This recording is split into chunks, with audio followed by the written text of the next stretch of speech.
حضرت علی رضی اللہ تعالیٰ عنہ کے فضائل و مناقب اتنے فضائل و مناقب ہیں کہ امام احمد بن حنبل فرماتے ہیں کہ سب سے زیادہ فضائل و مناقب احادیث کے اندر مولا کائنات مولا علی رضی اللہ تعالیٰ عنہ کے آئے ہیں۔ انہی واقعات میں سے ایک واقعہ بڑا ایمان افروز ہے کہ حضرت علی رضی اللہ تعالیٰ عنہ ایک دن فجر کی نماز پڑھا رہے تھے۔ فجر کی نماز جب مکمل کی تو آپ نے ایک شخص کو کہا کہ فلاں علاقے کے اندر جاؤ اور وہاں پر مسجد ہوگی، مسجد کے پڑوس میں ایک مکان ہوگا، وہاں پر گھر کے اندر سے لڑائی کی آواز آ رہی ہوگی، تم ان دونوں مرد و عورت کو بلا کے لے کر آ جاؤ اور کہو کہ حضرت علی بلاتے ہیں۔ وہ شخص جب گیا فلاں محلے کے اندر تو وہاں پر واقعی ایک مسجد تھی، مسجد کے برابر میں جو گھر تھا اس میں لڑائی کی آواز آ رہی تھی۔ حضرت علی کی قاصد نے آواز دی، اس گھر سے ایک نوجوان نکلا تو قاصد نے کہا کہ حضرت علی رضی اللہ تعالیٰ عنہ آپ کو اور آپ کی گھر والی کو بلا رہے ہیں۔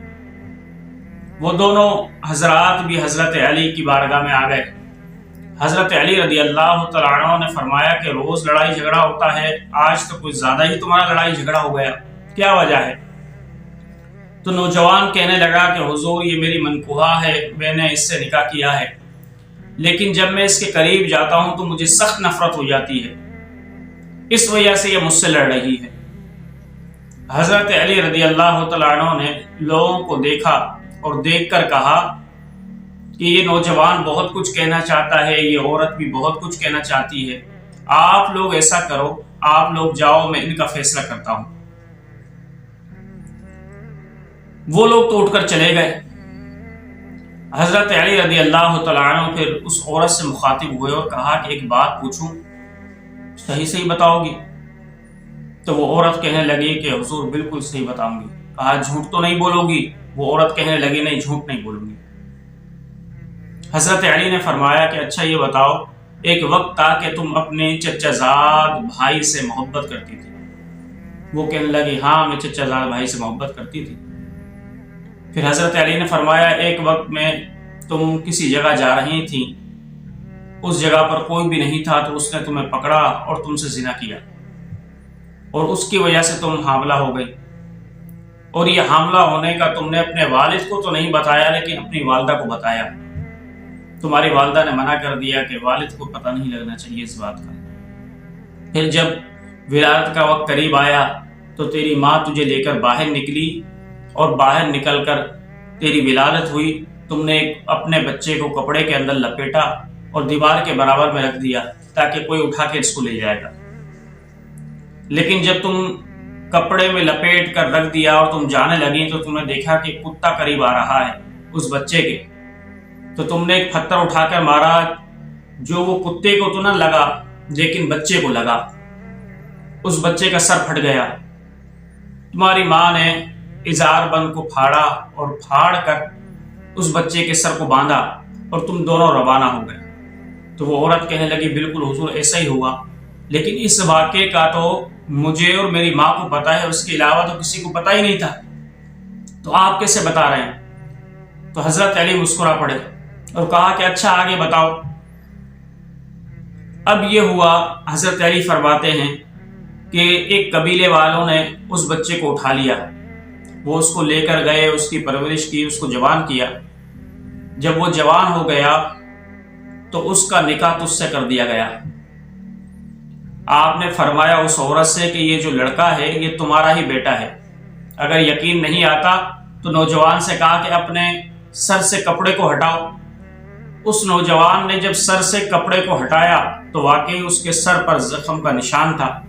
تو حضرت علی نے فرمایا یہ تمہارا شوہر نہیں بلکہ تمہارا بیٹا ہے، اور اس نوجوان سے کہا کہ تم اس کے قریب اس لیے نہیں جا سکتے تھے کہ اللہ نے تمہارے قلوب کو ملایا نہیں، اور تم بیٹے ہو اس کے، اس لیے اللہ نے تیرے دل کے اندر نفرت ڈال دی اور تجھے گناہ سے بچایا۔ اب دیکھیں حضرت علی کا علم دیکھیں، کتنا پرانا واقعہ تھا، کتنے سال پہلے ہوا تھا، لیکن مولا علی رضی اللہ تعالیٰ عنہ نے اب مستقبل کے اندر اس بات کا فیصلہ کیا اور دونوں کو یعنی بیٹے کو اور ماں کو گناہ عظیم سے بچایا۔ اسی طریقے سے ایک واقعہ ہے مولا کائنات کا کہ حضرت علی رضی اللہ تعالیٰ عنہ کے پاس لوگ آئے اور کہا کہ حضور دریائے فرات میں بہت زیادہ طغیانی آ گئی ہے، فصلیں ہماری ڈوب رہی ہیں، تباہ ہو رہی ہیں، تو حضور آپ دعا کریں کہ کچھ وہ نیچے ہو جائے دریائے فرات، تاکہ زمینوں کو، ہماری آباد زمینوں کو خراب تو نہ کرے۔ حضرت علی خاموشی سے اٹھے، گھر گئے تو لوگ بھی حضرت علی کے پیچھے پیچھے۔ حضرت علی جب گھر سے نکلے تو لوگوں نے دیکھا کہ حضور صلی اللہ علیہ وسلم کا امامہ باندھا ہوا ہے، حضرت علی نے جبہ مبارک حضور کا پہنا ہوا ہے، ہاتھ میں تلوار ہے، اور آپ گھوڑے پر سوار ہوئے اور کہا کہ چلو دریائے فرات کے پاس۔ حضرت علی رضی اللہ تعالیٰ عنہ گھوڑے پر سوار ہو کر جا رہے ہیں، لوگ بھی دوڑتے دوڑتے دریائے فرات پہنچے۔ حضرت علی نے وہ عصا حضور صلی اللہ علیہ وسلم والا پانی کے اندر رکھا اور دعا کی کہ یا اللہ اتنا کم ہو جائے۔ وہ 1 فٹ تک دریائے فرات کم ہو گیا۔ آپ نے لوگوں سے پوچھا اتنا کافی ہے؟ انہوں نے کہا نہیں حضور تھوڑا اور کم ہو۔ آپ نے دوبارہ عصا پانی کے اندر ڈالا تو وہ پانی 1 فٹ اور نیچے ہو گیا۔ پھر آپ نے فرمایا کہ اتنا کافی ہے، لوگوں نے کہا کہ نہیں حضور تھوڑا اور کم ہو۔ آپ نے دوبارہ عصا پانی کے اندر ڈالا تو 1 فٹ اور کم ہو گیا۔ تو اب لوگ کہنے لگے بس بس بس بس حضور اتنا کافی ہے، اب یہ پانی ہمیں نقصان نہیں دے گا۔ تو حضرت علی رضی اللہ تعالیٰ عنہ کی حکومت تو دریاؤں پر بھی چلتی تھی کہ دریا کو اگر حکم دیتے کہ کم ہو جا تو وہ دریا بھی کم ہو جایا کرتا تھا۔ اس لیے مولا کائنات کو شہنشاہ ولایت کہتے ہیں۔ حضرت علی رضی اللہ تعالیٰ عنہ اتنے اللہ کے مقرب تھے، اتنے اللہ کے مقرب تھے کہ اللہ رب ذوالجلال نے ان کی زبان پر حق کو جاری فرما دیا تھا۔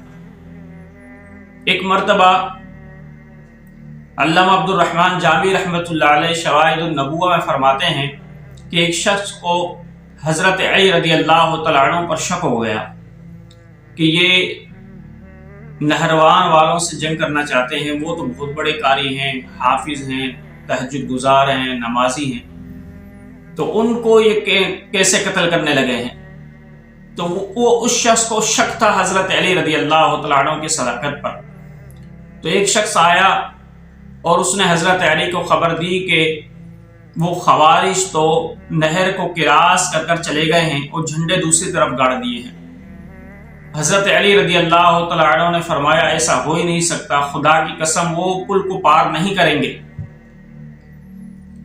اب وہ شخص جس کو حضرت علی کی صداقت پر شک تھا تو وہ کہنے لگا کہ مجھے میزان ہاتھ آ گیا کہ قاصد آیا ہے، اس نے پیغام دیا ہے کہ پل کو کراس کر لیا ہے، نہر پار کر لی ہے، اور حضرت علی فرما رہے ہیں کہ انہوں نے پل کو پار نہیں کیا ہوگا، نہر کو کراس نہیں کیا ہوگا۔ تو وہ کہنے لگا میرے ہاتھ میں میزان آ گیا ہے، اگر انہوں نے نہر کو پار نہیں کیا تو پھر مولا علی سچے، اور اگر نہر کو پار کر لیا ہے تو پھر مولا علی جھوٹے، پھر میں مولا علی کے خلاف لڑنے لگ جاؤں گا۔ لیکن حضرت علی رضی اللہ تعالیٰ عنہ جب لشکر کے ساتھ پہنچے تو دیکھا واقعی انہوں نے پل کو کراس نہیں کیا تھا، نہر کراس نہیں کی تھی۔ تو حضرت علی اس شخص کے پاس آئے کہ جو شک کرتا تھا حضرت علی رضی اللہ تعالیٰ عنہ کے فیصلوں پر اور جنگ کرنے پر۔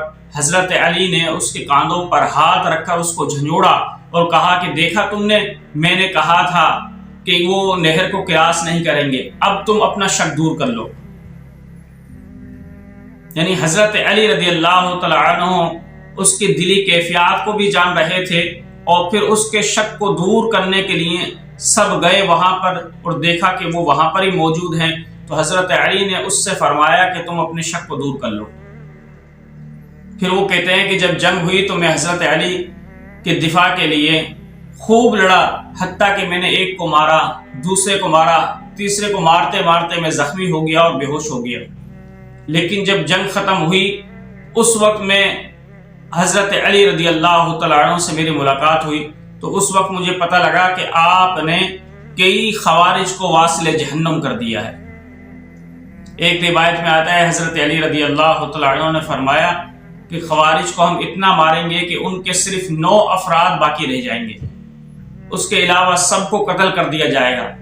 تو حضرت علی نے جب جنگ کی تو واقعی اس میں تمام کے تمام خوارج مر گئے، واصل جہنم ہو گئے، اور صرف 9 افراد خوارج کے بچے جو بھاگ گئے تھے۔